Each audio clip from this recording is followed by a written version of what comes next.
Hello, my name is Michael Fakhri, and I am the UN Special Rapporteur on the right to food. Thank you for inviting me to speak at this very important event. I apologize that I couldn't participate in real time or in person, but unfortunately, my schedule didn't allow. I want to also congratulate the IPC for its advocacy and its effective advocacy over all these years. And I understand we're celebrating 10 years of the SSF guidelines, but really, I think what we're celebrating is over a decade of effective advocacy and solidarity by different people's movements and unions. The SSF guidelines recognize small-scale fisheries as essential to social, economic, and environmental development. The guidelines use a human rights-based approach to integrate social, economic, and environmental development goals. What a human rights perspective means is you always start with the people, and you start with the people who have the most at stake.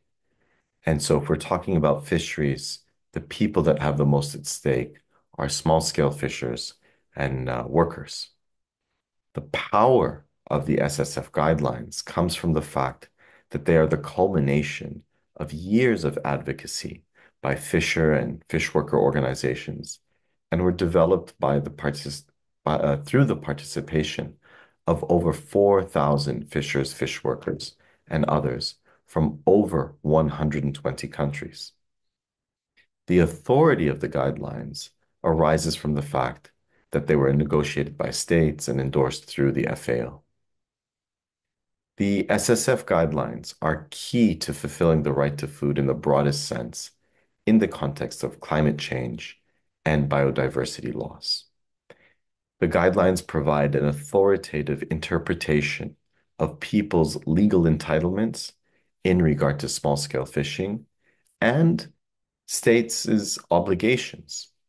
So this enables a policy coherence across all the different institutions at the local, national, and international scale.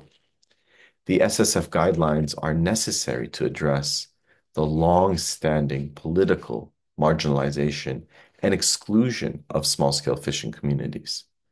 Unfortunately, we are seeing an increase of the marginalization of fisher peoples at the international level as well.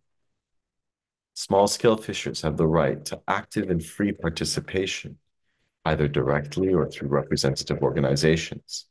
They must be present across every aspect of decision-making processes.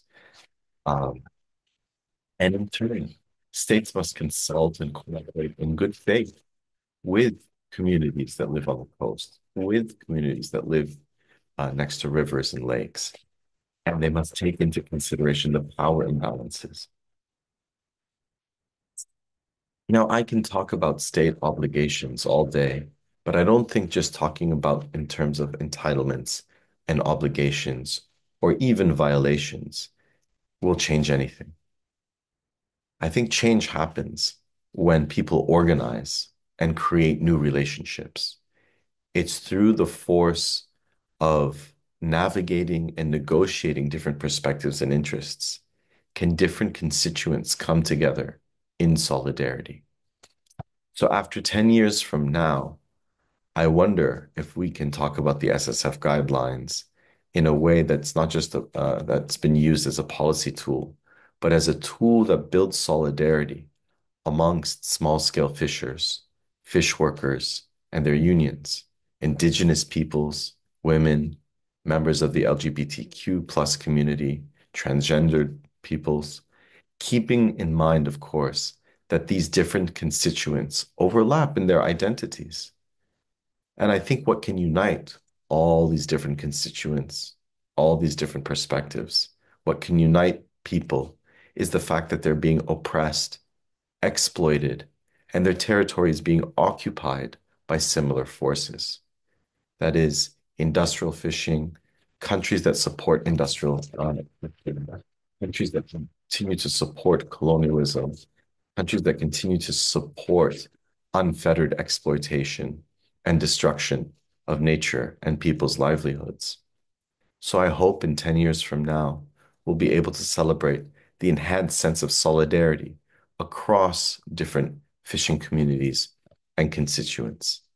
I wish you well in the side event, and I wish you all the best. Thank you very much.